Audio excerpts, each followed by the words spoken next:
बिस्मिल्लाहिर्रहमानिर्रहीम, अस्सलाम वालेकुम रहमतुल्लाहि व बरकातुहू। फ्राइडे की मॉर्निंग 4:45 सुबह में वाक़ में हूँ। बहुत ही खूबसूरत मौसम है, ऊपर बादल हैं, रात को बारिश भी हुई थी और क्लाइमेट बहुत ठंडा हो गया है, मज़ा आ रहा है। गर्मियों में सर्दियों का सा मौसम है। उस कुदरत की शान है कि वो जो चाहे वो कर सकता है, वो कादरुल मुतलक है। रात हमारी सीरतुल नबी की क्लास थी जो कि 1 घंटा का होती है इशा के बाद, ऑलमोस्ट 9:30 से 10:30। उसके अंदर मैंने नात भी पढ़ी थी जो ऊपर लगी हुई है और बहुत ही ज़बरदस्त क्लास है। जलील साहब हमारे नेबर हैं जो कि कुरान भी पढ़ाते हैं मस्जिद में तर्जुमे के साथ, उसके सारा तफसीर और वगैरह, और सीरतुल नबी उन्होंने अभी शुरू की है। गुज़श्ता रात तीसरी क्लास थी, वीकली क्लास होती है, नया सीरतुल नबी के ऊपर ये प्रोग्राम शुरू हुआ है और तीसरी क्लास थी। और लेकिन अभी हम, क्योंकि हर दफ़ा नए लोग आते हैं तो वो रिवीजन चल रही है कि पहले दो जो हफ्ते गुजरे थे उसमें क्या पढ़ा था। पहले 2 हफ्तों में दरअसल जो उन्होंने शुरू किया बहुत ही खूबसूरत तरीके से कि जब से दुनिया बनी है, हज़रत आदम अलैहिस्सलाम से लेके हज़रत नूह अलैहिस्सलाम तक तकरीबन 20 नस्लें थी और हज़रत नूह अलैहिस्सलाम आए, उन्होंने 9.5 साल तक तबलीग की और सख्त मायूस हुए क्योंकि 9.5 साल तबलीग करने के बाद सिर्फ 17 लोगों ने, 17 के करीब लोगों ने इस्लाम कबूल किया। इतना खफा हुए कि अल्लाह से अज़ाब मांगा और वो फिर तूफ़ान नूह जो आया जिसमें उनका एक बेटा भी मर गया क्योंकि वो इस्लाम कबूल नहीं किया था। और तमाम जानदारों के, परिंदों के जोड़े उस कश्ती में मौजूद थे जिनसे फिर दोबारा ज़िंदगी का आगाज़ हुआ। तो वो उसके बाद फिर तकरीबन 20 नस्लों के बाद एक शख्स आते हैं, अदनान, जो कि मुसलमान तो नहीं थे लेकिन वो कबीला बहुत मशहूर था, अदनान। तो वो 20 नस्लों के बाद आप समझ लें हज़रत नूह अलैहिस्सलाम के भी। तो फिर उसके बाद फर्दर तकरीबन 20 नस्लों के बाद हज़रत इस्माइल के यहाँ नबी पाक सल्लल्लाहु अलैहि वसल्लम की वलादत बासादत हुई। तो थोड़ा बैकग्राउंड जो है वो डिस्कस किया गया कि भाई ये क्या था।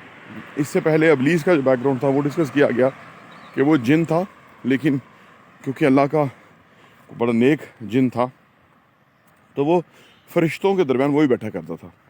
लेकिन जब अल्लाह ने इंसान को तख्लीक किया और वो सारा प्रोसेस जानता था कि दुनिया से मुख्तलिफ़ मकामात से मिट्टी इकट्ठी की गई और इंसान को तख्लीक किया गया। तो जब इंसान को तख्लीक किया गया तो अल्लाह ने इंसान को कुछ अल्फाज सिखा दिए और उसके बाद इब्लीस को भी और सब फरिश्तों को भी कहा कि ताज़ीम से सजदा करें, ये मेरी बेहतरीन क्रिएशन है।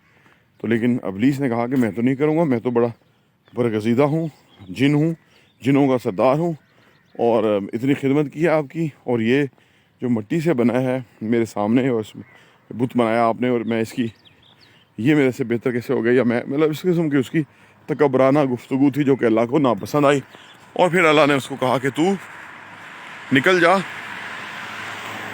तो उसने कहा कि मुझे मोहलत दें कि मैं लोगों को बहकाता रहूँगा। और अल्लाह ने कहा तुम्हें मोहलत है, लेकिन जो मेरे लोग होंगे, मेरे बंदे होंगे, वो कभी तेरे बहकावे में आएंगे नहीं।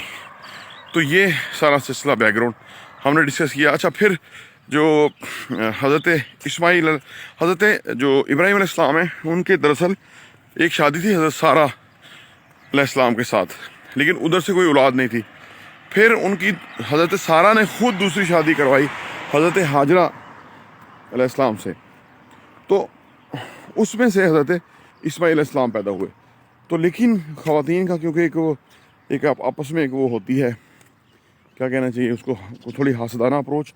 तो जब हज़रत हाजरा को हज़रत इस्माइल अलैहिस्सलाम हुए तो वो बहुत ज़्यादा जो है ना अनहैप्पी हो गई हज़रत सारा। तो फिर अल्लाह का हुक्म हुआ कि हज़रत इब्राहीम अलैहिस्सलाम हज़रत हाजरा को और हज़रत इस्माइल अलैहिस्सलाम जो बिल्कुल शीखवार बच्चे थे उनको लेके तो इस जगह मक्का में जाके एक पहाड़ी के ऊपर, सफ़ा मरवा की पहाड़ियों के दरमियान आपको छोड़ दिया गया। और जब हज़रत हाजरा ने हज़रत इब्राहीम अलैहिस्सलाम से पूछा कि हमें इस वीराने में क्यों छोड़ के जा रहे हैं, तो हज़रत इब्राहीम अलैहिस्सलाम ने फरमाया कि ये अल्लाह की रज़ा है। तो उन्होंने कहा फिर अल्लाह की अगर मर्ज़ी और रज़ा है तो फिर हम राज़ी हैं। तो वो छोड़ के वापस عراق میں، حضرت ابراہیم السلام عراق میں تھے، تو وہ پھر واپس حضرت سارہ علیہ السلام کے پاس چلے گئے۔ یہاں پھر یہ ہوا 15 سال کے بعد حضرت سارہ جو ہیں وہ بانجھ تھی، ان کو اولاد نہیں ہو سکتی تھی، تو جب ایک دن فرشتے آئے حضرت ابراہیم السلام سے ملے اور انہوں نے بشارت دی کہ آپ کے ہاں یعنی حضرت سارہ کے بطن سے بیٹا پیدا ہوگا۔ یہ یاد رہے کہ حضرت اسماعیل السلام کے پیدا ہونے کے 15 سال تک یہ بعد کا واقعہ ہے کہ بیٹا پیدا ہوگا، نہ صرف آپ کا بیٹا پیدا ہوگا بلکہ آپ کا وہ بھی نبی ہوں گے، اور آپ کا پوتا بھی یعقوب علیہ السلام ہوں گے، وہ بھی نبی ہوں گے۔ اور پھر آگے آپ دیکھ لیجئے تاریخ بتاتی ہے کہ پوتا جو حضرت یوسف علیہ السلام سے وہ بھی نبی تھے، تو وہ پھر ایک حضرت اسحاق علیہ السلام سے آگے پھر نبوت کا ایک لمبا سلسلہ شروع ہوا، اور زیادہ نبی حضرت اسحاق علیہ السلام کے اس میں آئے۔ تو اب ان کو بھی اچھا، جب وہ فرشتے بیٹھے ہوئے تھے تو حضرت سارہ بھی وہیں آ گئی، ان کو بکرا روسٹ کر کے کھلایا جا رہا تھا، لیکن انہوں نے کہا ہم تو فرشتے ہیں۔ تو حضرت سارہ نے جب سنا کہ میرے یہاں بچہ پیدا ہوگا، تو قرآن کی آیت کا مفہوم اور ترجمہ ہے جو کہ انہوں نے بتایا کہ انہوں نے اپنے دونوں گالوں کو اس طرح سے ہاتھوں سے پیٹنا شروع کیا کہ یہ کیسے ہو سکتا ہے کہ میں تو بانجھ ہوں، میری اولاد کیسے ہوگی؟ تو فرشتوں نے کہا کہ یہ اللہ کی رضا سے ہو سکتا ہے، اور اللہ مسبب الاسباب ہے، اور وہ جو چاہے پیدا کر سکتا ہے۔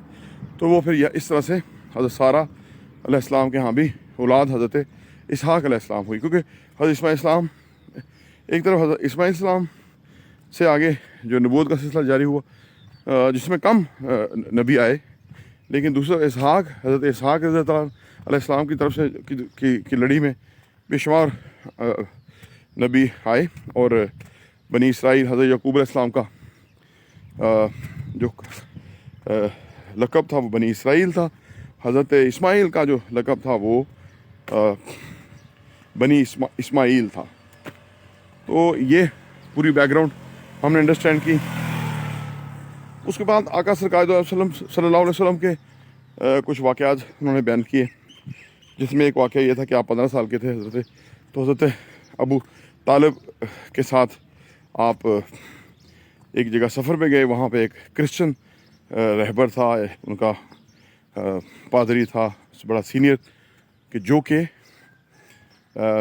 جب وہ اس نے دیکھا کہ قافلہ آیا ہے مکہ سے، تو اس نے اوور آل کلائمیٹ دیکھا کہ بہت ہی بدلا ہے، کوئی خاص ہی کچھ ہے اوور آل صورتحال کے اندر۔ تو اس نے سوچا یہ کیا ہوا ہے، تو لوگوں نے بتایا کہ مکہ سے قافلہ آیا، تو اس نے سب کا